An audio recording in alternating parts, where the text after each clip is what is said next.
In a gender equal world, there'll be no discrimination, gender-based discrimination, where people will be judged by their ability.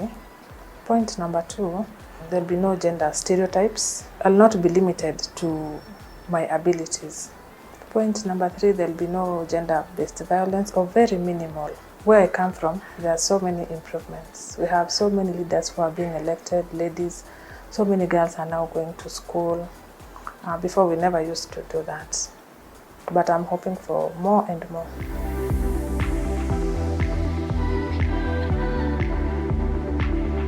I will tell her to treat each and every person with respect and dignity, regardless of gender, religion, background, and also everyone has equal opportunities. Gender does not define academic performance or extracurricular activities.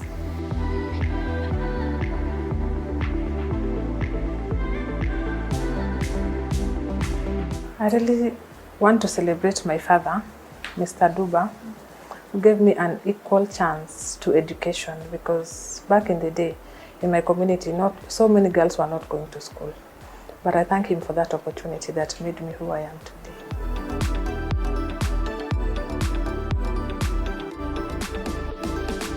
In my capacity, I would treat each and every person with respect, regardless of their gender and religion background. I would also listen to their opinions without being biased and without being judgmental. Thank you for having me, and I wish all women a happy Women's Day. In a gender equal world, it would have leadership that represents and accommodates both the male and the female gender. I know we've made a lot of strides in affirmative action and being more inclusive towards inclusive women in leadership. But women in leadership continue to face tumultuous challenges that are very gender specific in their role. And I think recently I've been focusing or reading a bit about women in leadership roles. And the voice across all women's is that representation still continues to be a challenge. If you look at the leadership for Fortune 500 countries, if you look at even the leadership from our president or overall women leaders in the world, that continues to be a challenge.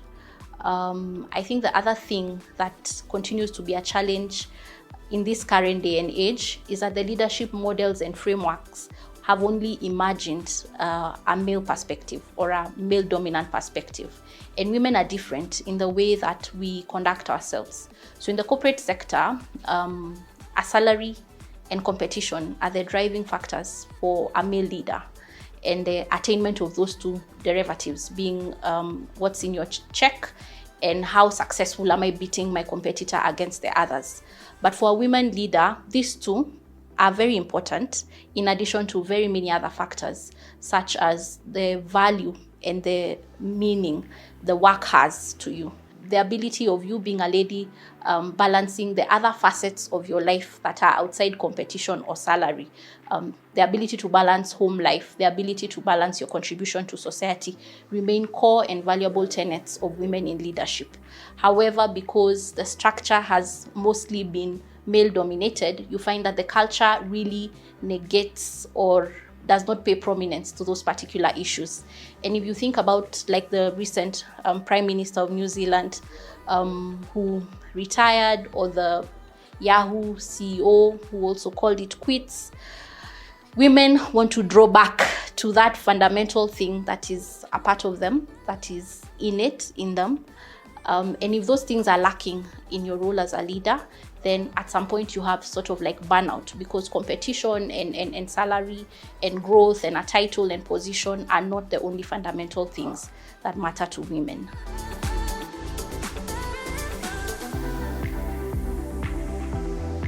I tell myself that knowledge, wisdom, intellect is not gender specific. It's not male or female, or that a male has more intellect or knowledge.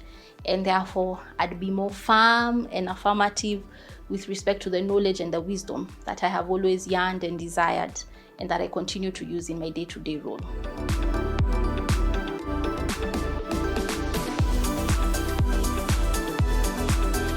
I want to celebrate a group of people. So I had a phenomenal set of teachers that really implanted a seed in me of desiring to be better, of striving to be the best, and striving for excellence. And so a lot of these teachers were very prominent in putting me in positions of leadership, right through being school prefect in primary school, in high school, across campus, and even where I work today. So I'm fortunate to have a big group of leaders who have catapulted me to a position where I feel that I can sit on the table and make a contribution on the table. So if I could just mention the likes of Mr. Karanja, who taught me Kiswahili, that was my worst subject in primary school. If I could remember the bosses, in fact, my immediate boss who resigned and made me a head of legal, could really see the leadership in me and believe in me. And of course, if I could just sum it all up, because it began at the home with my father raising me up to believe that I could do anything anyone could do, gave me the confidence to just go out there and try to be the best version of myself every single day. So I celebrate the very many wonderful men and women on whose shoulders I have leaned on to be where I am today. If I think again about Minet, we have a leadership structure where managers form a committee known as MANCOM, and every chair of MANCOM rotates every 6 months. So I was fortunate enough to be the first female chair and the 4th chair of MANCOM, and it was just an expression of how the company gives equal opportunities to men and women, even for leadership. So that appointment, of course, was by Sami Muthui and the ExCom team. So I'd like to celebrate them for giving me those opportunities that really enhanced or strengthened my role at Minet currently and my leadership abilities and skills.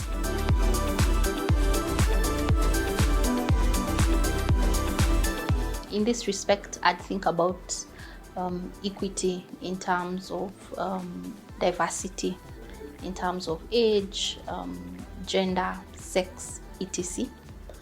So I think we have a very different generation of people coming up, and I think one of the way of just ensuring equity is to try and be the bridge between the old generation and the young generation.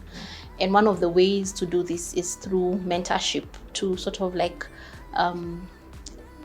remove the learning curve or make it shorter or smoother by doing programs of mentorship. I think the other way that I could also contribute to a more equitable world is through the sharing of knowledge and information. One of the things I found is that, especially for now, the older generation, knowledge asymmetry did not flow downwards very well. And some of the things I've been doing in the past, in fact, a few years ago, was talk to women, especially women retirees, on what does matrimonial property mean? What does ownership in the family setup mean? What is divorce and what does it translate to from a legal standpoint? What is the purpose of a will, especially and the law of succession? So I'd use the knowledge that I have to then reach out to vulnerable members of society who may not have the privilege or capacity to have this knowledge, to then help them feel that the world is more equitable. Happy International Women's Day to all women. Let's take up the space we're in. We have value, we have a contribution, and we have an impact that we can make.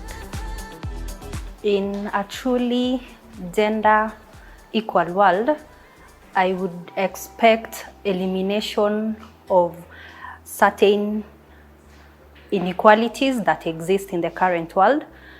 Some of the things that might not exist in such a world would be gender-based violence in a gender equal world, Violence against women, men, and people of gender identities would not exist. All individuals would be free to live without the fear of harassment, assault, or any other forms of violence. Gender-based stereotype.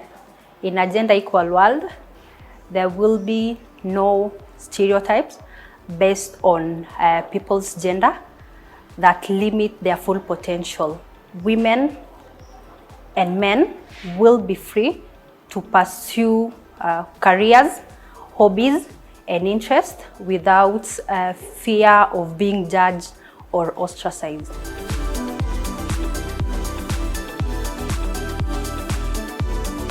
Equality ideally means treating everyone fairly and giving everyone an opportunity to fully reach their potential. Unfortunately, not everyone in the world is treated fairly. However, you have an opportunity to make a difference. Here are some of the things you can do to make a difference. Number one, respect and treat everyone fairly. Number two, speak up if you see someone being treated unfairly or rather bullied. Number three, educate yourself about different cultures and ways of life so that you will learn how to appreciate diversity more. And number four, support organizations and all the causes that promote equality and advocate against injustice. You have an opportunity of making the world a better and more equal place. Keep learning, keep growing, and keep spreading kindness everywhere you go.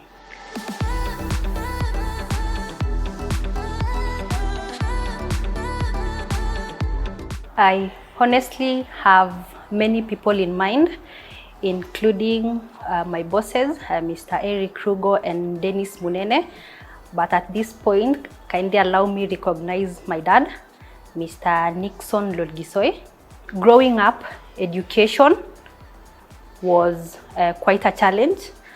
At the same time, early marriages and FGM were rampant. I'm grateful to my dad and the church leaders who gave me an opportunity to learn, the sole reason why I am here today. I went through an alternative rite of passage where we were taken through the different life skills without necessarily undergoing the pain of female genital mutilation, which is an injustice, and every girl deserves to be protected from this harmful practice. Happy to say that FGM is now a global agenda through its inclusion on the Sustainability Development Goals. To all the women in the world, I want to wish you a happy International Women's Day. I'd say first I'd get rid of gender-based stereotypes. They can be harmful and they can continue to perpetuate inequality.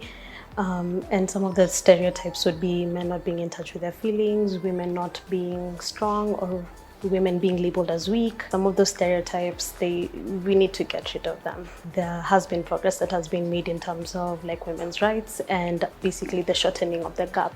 There have been strides that have been made. We've seen like the reduction of FGM. We've seen so many other practices from the community that have been dispelled.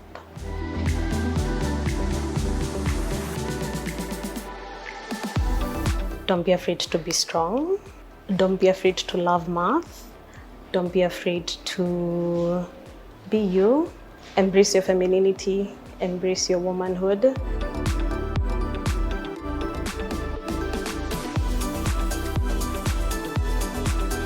I will choose to celebrate a man, my late dad. And I remember after I finished KCSE, when results were out and just right before university and you're trying to choose which course you should do. So many people discouraged me from doing math or engineering or getting anywhere close to STEM.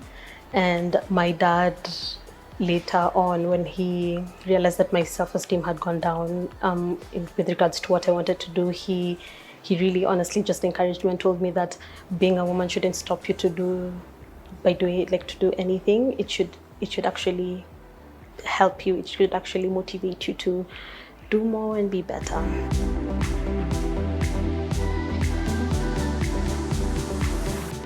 I would intentionally continue championing for women's rights.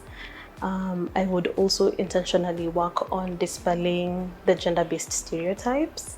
I would also encourage my fellow women to continue being great, continue being the best. Women's rights are human rights, and bridging the gap in gender equity will not only be work that will be done by women, but all of us intentionally and continuously.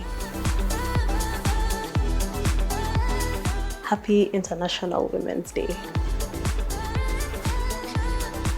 I imagine a gender equal world with no discrimination, be it in the workplace, education, or social life. A world without gender-based violence or harassment. A world with no inequality in opportunities. A world with equal leadership positions. A world with access to services for all. And a world to equal pay.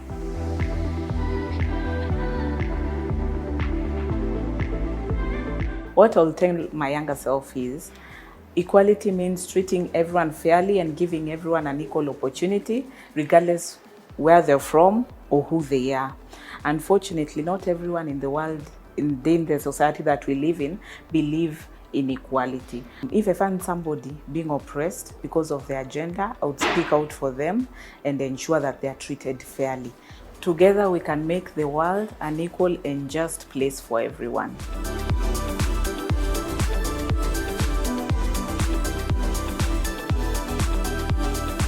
The one person that I would like to celebrate for giving me equal opportunity is my dad. He was able to educate me to the best schools to tertiary level. He was able to help me growing up acquire skills which were otherwise considered more of boy child, like riding, driving at a young age. And he would also tell me any time to go for what I wanted, regardless of my gender.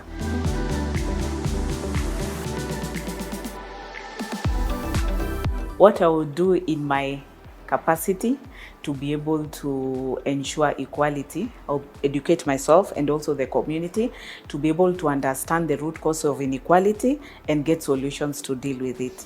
Secondly, I would speak out against stereotypes, oppression, and discrimination. I would also advocate for change. I'll be able to practice inclusivity and support marginalized community in everything that I do. I wish all women a happy International Women's Day.